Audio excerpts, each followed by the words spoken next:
Praise the Lord. హల్లెలూయా.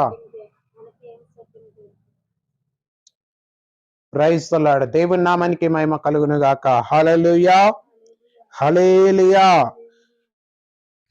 ఇక్కడ ప్రియులారా, అందరము కలిసి దేవుని యొక్క పరిశుద్ధమైన లేఖన భాగాల్లో నుండి కొన్ని విషయాలను మనం ధ్యానం చేసుకుందాం. ఎందుకనగా పరిశుద్ధాత్మ దేవుడు ఈ యొక్క పరిశుద్ధ పునరుద్ధాన దినములో దేవుడు మనతో మాట్లాడలాగున యేసుక్రీస్తు కృపను బట్టి, ఆయన యొక్క మహిమను బట్టి మనమందరము పరిశుద్ధమైన లేఖనముల సారంగా మనం జీవింపబడిలాగన మనమందరము దేవుని యొక్క లేఖనాలు తెరవబడినట్లయితే ఆది కాండము 3వ అధ్యాయము, ఆది కాండము 3వ అధ్యాయము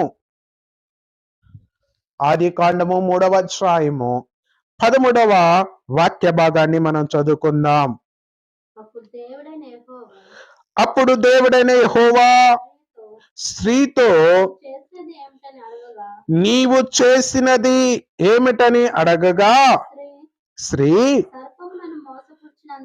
సర్పమును నన్ను మోసపుచ్చినందున తింటిన నేను. దేవుని నామానికి మహిమ కలుగును గాక. హల్లెలూయా, హల్లెలూయా. ఇక్కడ మనం చూస్తున్నట్లయితే ప్రియమైన దేవుని సంగమా, దేవుని యొక్క లేఖన భాగాల్లో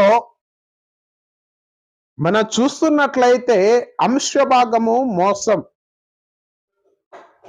ఇక్కడ అవ్వను సర్పము ఎలాగైతే మోసపరిచి ఉన్నదో, ఇక్కడ ఏదైనా తోటలో ఆదాము అవ్వ నివసింపబడుతున్న సమయంలో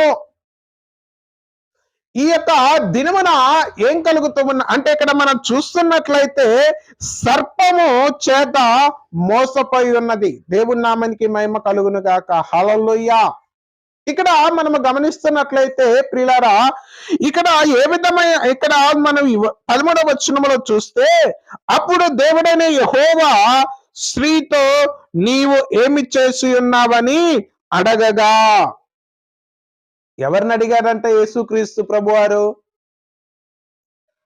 ఇక్కడ ప్రియులారా మనం గమనించినట్లయితే యేసుక్రీస్తు ప్రభువారు ఎవరిని అడిగారంటే అవ్వను దేవుడు అడిగి ఉన్నాడు, నువ్వేమి చేసి ఉన్నావని అడిగగా, సర్పము నన్ను ఇలాగన మోసము చేసి ఉన్నది, అందుకే తిన్నాను అని అంటున్నాడు. దేవుని నామానికి మహిమ కలుగును గాక.